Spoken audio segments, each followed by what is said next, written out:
Bon vendredi, c'est Gilbert. On continue notre super sujet de l'évolution de la vie sur Terre. On était rendu aux premiers animaux, les premiers poissons qui sortaient de l'eau. Oui.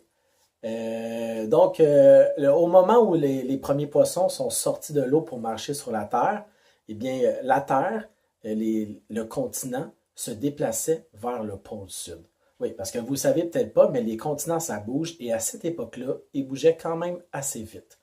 Alors, le pôle sud, il fait froid, comme le pôle nord. Pôle sud, pôle nord, les endroits où il fait plus froid. Alors, c'était une glaciation. Et si vous vous rappelez, les glaciations, ça amène des extinctions. Glaciation, beaucoup de neige, beaucoup de glace. Extinction, beaucoup d'animaux qui meurent. Okay? Vraiment juste les mieux adaptés qui réussissent à passer à travers ça. Donc, ça n'a pas été facile au début pour les poissons qui voulaient sortir de l'eau. C'était une période difficile, mais ils ont réussi. Ça leur a donné des bons outils pour la suite. Mais ils ont sorti de l'eau, ils n'ont pas commencé à marcher et à aller très loin facilement. Là. Ils restaient toujours proches de l'eau parce qu'ils devaient faire leur bébé dans l'eau. Okay? Et aussi, il y avait une peau qui devait rester mouillée. C'était encore des poissons. Là. Même s'ils avaient des petites pattes, ils avaient encore des longues queues. Ils avaient encore de la difficulté à respirer en dehors de l'eau. Et ils étaient incapables de faire des bébés en dehors de l'eau. Alors, au début, en restant toujours proche de l'eau, ils sont devenus des amphibiens. Amphibiens, ça veut dire qu'ils peuvent être dans l'eau ou sur la terre. Ils sont capables de faire les deux, mais ils ont toujours besoin de rester proche de l'eau. Les amphibiens, de nos jours, il y en a encore, comme les grenouilles. Okay? Il n'y en a pas beaucoup d'autres amphibiens que vous connaissez, peut-être les salamandres. C'est des animaux qui ont la peau mince, une peau qui doit rester humide. Parce que s'ils vont au soleil et qu'ils sèchent, ben, ils vont mourir facilement. Alors, les premiers qui sont sortis de l'eau étaient comme ça. Beaucoup de grosses grenouilles, parce que les animaux étaient beaucoup plus gros à cette époque-là. Beaucoup d'amphibiens qui ressemblaient à des crocodiles. Quand je dis qu'ils ressemblaient, je parle de la forme, avec la longue queue du crocodile, la tête avec les dents, mais pas la peau épaisse du crocodile. Une peau mince. Une peau qui fait que l'animal doit retourner souvent dans l'eau parce que au soleil, à l'air sec, l'animal sèche et il meurt. Mais ils ont survécu. Et ça a été merveilleux pour eux par la suite. Parce que quand le continent est remonté et s'est placé dans une zone où il faisait plus chaud, l'air était très humide. Ça veut dire que c'est mouillé, et ça, c'est ça qu'ils adorent. Et il y avait des énormes forêts marécageuses. Marécageuses, ça veut dire plein de boue qui restent toujours mouillées. C'était vraiment le monde idéal pour les amphibiens. À cette époque-là, c'était parfait. Les forêts de plantes, parce que les arbres n'existaient pas encore, mais des plantes géantes, grandes comme des arbres, ils poussaient tellement vite. Okay? C'est à cette époque-là que les plantes ils mouraient, puis il n'y avait même pas le temps de pourrir, puis il y en a d'autres qui retombaient par-dessus et par-dessus. Ça vous rappelle quelque chose? Quand je vous parlais du pétrole, comment ça s'est formé? Mais c'est à cette époque-là que se sont formés les plus grands gisements de pétrole. Okay? Il y avait tellement de plantes qui poussaient que ça a changé l'air qu'on respire. C'est à cette époque-là qu'il y a eu la plus grosse augmentation d'oxygène dans l'air. Et l'oxygène, nous, on s'en sert. C'est de l'énergie pour nos muscles. Alors, les animaux avaient plus d'oxygène à brûler. Donc, ils pouvaient courir plus vite, ils étaient plus forts, plus intelligents. Mais pas juste les amphibiens qui allaient devenir les dinosaures. Non, les insectes aussi. Alors, ça fait, à cette époque-là, les plus gros insectes. Des libellules, grandes comme ça. Vous voyez, une libellule de ma grandeur, ça fait peur. Donc, les animaux qui étaient devenus plus forts, plus rapides, plus intelligents, avaient réussi à conquérir la Terre partout sur la planète. Okay? Ils avaient réussi à aller loin de la mer parce qu'il y avait des forêts marécageuses avec de l'eau partout. Alors, ils pouvaient pondre leurs œufs dans l'eau partout, même s'ils étaient loin de la mer. Mais là, ils se sont fait avoir, comme dans un piège. Parce que tous les continents ont continué de bouger et ils se sont tous collés ensemble. Partout autour de la planète, c'était de l'eau, sauf à un endroit où il y avait tous les continents. Et là, quand il y avait de la pluie, la mer, l'eau s'évapore, ça fait de la pluie, mais elle n'arrivait pas à aller jusqu'au milieu du continent. Il pleuvait seulement autour. Ça a fait des déserts, les premiers déserts. Mais il y avait des animaux qui vivaient là. C'est eux qui ont été dans le piège. Ils ont dû trouver une solution parce que tout a séché. Ils ne pouvaient plus faire de bébés dans l'eau, ils ne pouvaient plus pondre leurs œufs mous dans l'eau. Alors, la solution? Des œufs durs, des œufs qui restent mouillés à l'intérieur, qui ne sèchent pas parce qu'ils sont protégés. Mais les animaux aussi ont dû se protéger du soleil.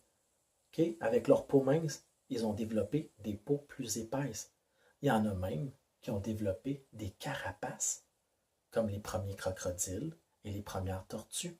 Au début, c'était pour se protéger du soleil et garder leur humidité.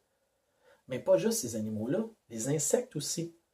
Quand, quand ils voulaient transformer, okay, là, ils faisaient ça dans l'eau avant. Mais maintenant qu'il n'y avait plus accès à de l'eau, ben, ils ont dû inventer les premiers cocons. Vous vous souvenez les cocons des papillons quand ils se transforment de la chenille au papillon?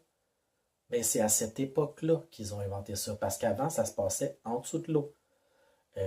Les plantes aussi. Les plantes, il y en a qui ont évolué pour devenir les arbres en faisant des graines, okay? Puis ils n'avaient pas besoin d'être dans l'eau. Même si c'était quand même sec le sol, ils réussissaient à pousser quand même. C'est là que les premiers arbres sont apparus. Tout ça à cause des premiers déserts. Et là, tous ces continents-là qui se cognaient ensemble, ça a fait beaucoup de volcans.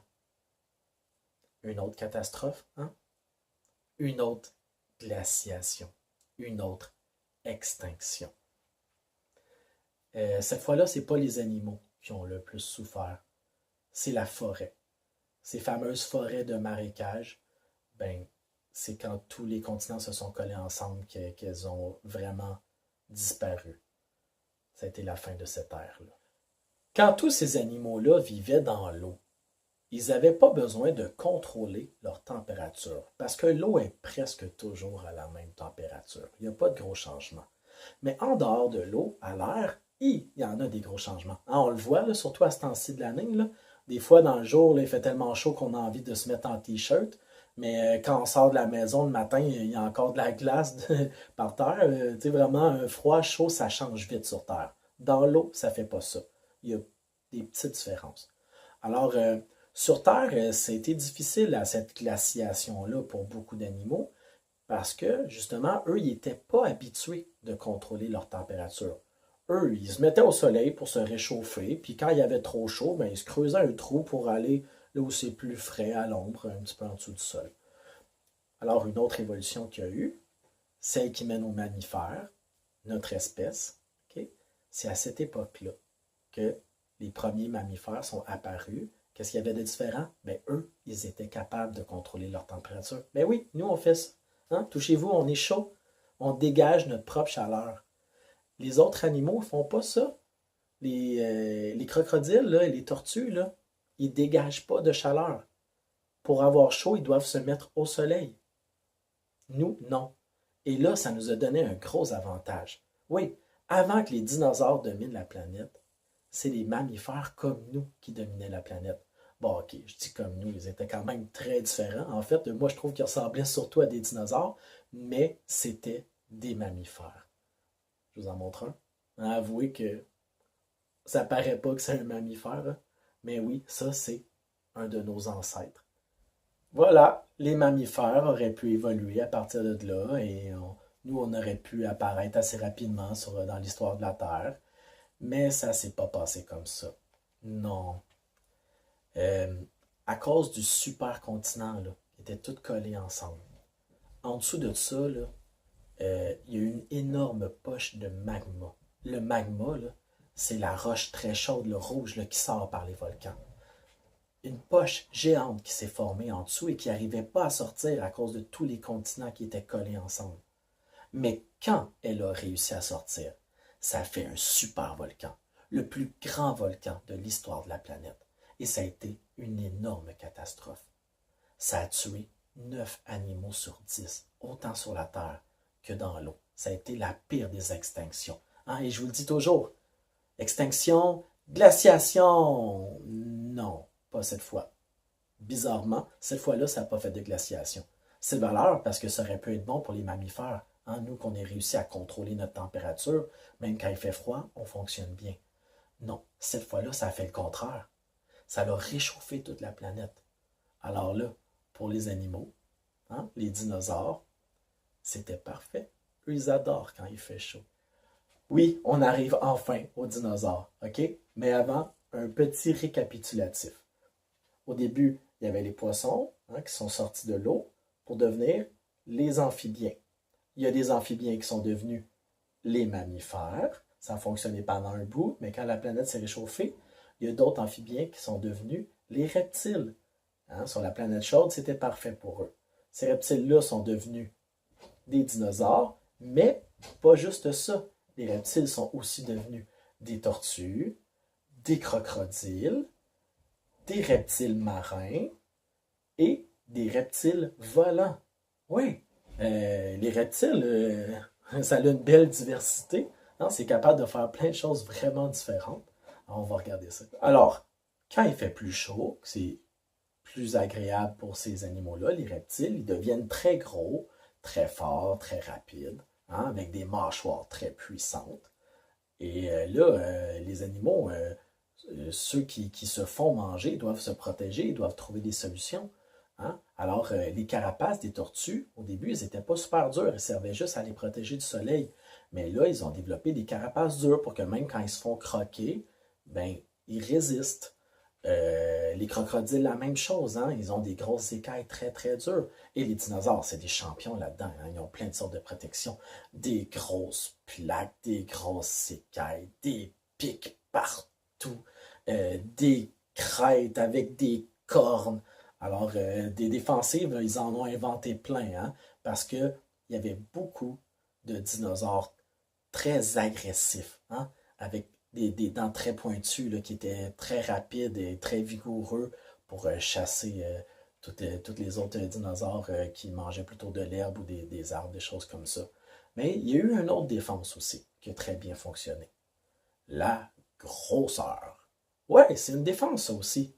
Hein, quand t'es super gros, l'autre dinosaure qui essaie de te manger, là, tu lui donnes un coup de patte, même un coup de queue ou tu l'écrases. T'es correct. T'as pas besoin d'avoir une grosse carapace et plein de pics quand t'es géant. Alors, il y en a qui sont devenus vraiment, mais vraiment géants. Ça n'a comme aucun sens. Il était long comme 3 maisons et haut comme 3 maisons. Il pesait des centaines de tonnes. Mais comme je vous disais, les reptiles, c'est vraiment quelque chose un animal qui est capable de s'adapter à plein d'environnements. OK? Alors oui, il y avait des dinosaures super géants, mais il y en avait des tout petits aussi, des tout légers. Ceux qui sont devenus les premiers oiseaux. Parce qu'à cette époque-là, il y avait déjà des dinosaures avec des plumes, qui avaient des semblants d'ailes. OK? Ils ne volaient pas super loin, mais ils planaient très bien et ça les aidait beaucoup pour attraper des insectes. Puis, parlant de reptiles qui volent, il y avait aussi toute la famille des rosards, des reptiles, pas de plumes, mais avec des ailes un peu comme celles des chauves-souris. OK? Sauf que là encore, il y en avait des petits, mais il y en avait des géants, des vraiment géants, là, avec les ailes là, ouvertes, là, ils étaient grands comme des maisons. OK? Euh, En fait, c'est comme ça, à cause de la température à cette époque-là, là, tous les reptiles devenaient géants, dans l'eau aussi. C'est là qu'il y a eu les plus grands reptiles. Il y en a qui étaient longs comme 2 maisons. Et encore là, super agressifs, là, vraiment des excellents chasseurs. Ça mangeait des tonnes de poissons, ces animaux-là. Pendant ce temps-là, nos ancêtres, les mammifères, hein, c'était seulement des petits animaux gros comme des rats qui vivaient cachés dans des grottes pendant toute l'existence des dinosaures. Mais ça ne les empêchait pas d'évoluer. Même s'ils étaient tout petits, ils inventaient quand même des nouvelles stratégies pour mieux survivre. Ils ont développé des très grands yeux, très bons pour voir dans le noir, pour chasser pendant la nuit, pendant que les dinosaures dormaient parce qu'il faisait plus froid. Hein, vous vous souvenez? Les dinosaures, eux, ils doivent se réchauffer au soleil pour être rapides. Alors nous, on en profitait quand c'était la nuit, parce que nous, on se réchauffe tout seul, grâce à l'intérieur de nous. Mais pas juste ça aussi. C'est à cette époque-là que sont apparus les premiers mammifères marsupiaux. Les marsupiaux, c'est la famille des kangourous. Vous savez, avec la poche en avant, oui, pour protéger les bébés quand on a une petite poche comme ça. Ben, nous on n'en a pas, là, mais le bébé sort et il va dans la poche et comme ça, il est protégé, il est au chaud. Et dans la poche, qu'est-ce qu'il y a? Une petite tétine pour boire le lait de sa mère.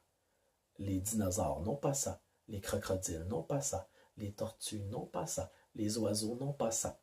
Seulement les dinosaures qui donnent du lait. C'est un énorme avantage pour les bébés. Alors, même si on est resté tout petit, on a continué d'évoluer. Et là, notre super gros continent, mais lui, il a recommencé à bouger. Il s'est craqué en deux. Ouais, il a commencé à s'ouvrir. Alors, qu'est-ce qui est arrivé? Encore des volcans. Eh oui. Encore une glaciation. Oui, c'est pas une blague cette fois-là. Il y a vraiment eu une autre glaciation. Beaucoup d'extinctions. Il y a des dinosaures qui ont commencé à mourir. Comme un de mes préférés, le stégosaure. C'est à cette époque-là qu'il est disparu. C'est tout pour cette semaine. Donc, la prochaine fois, on continue de voir l'évolution des dinosaures, mais aussi on va voir la fin de cette époque-là et comment les mammifères ont pu en profiter pour se diversifier, en devenir autre chose que juste des petits rats qui vivent cachés dans des grottes sous la terre pour dominer la planète comme c'est maintenant. Alors, je vous dis, bonne fin de semaine, à bientôt.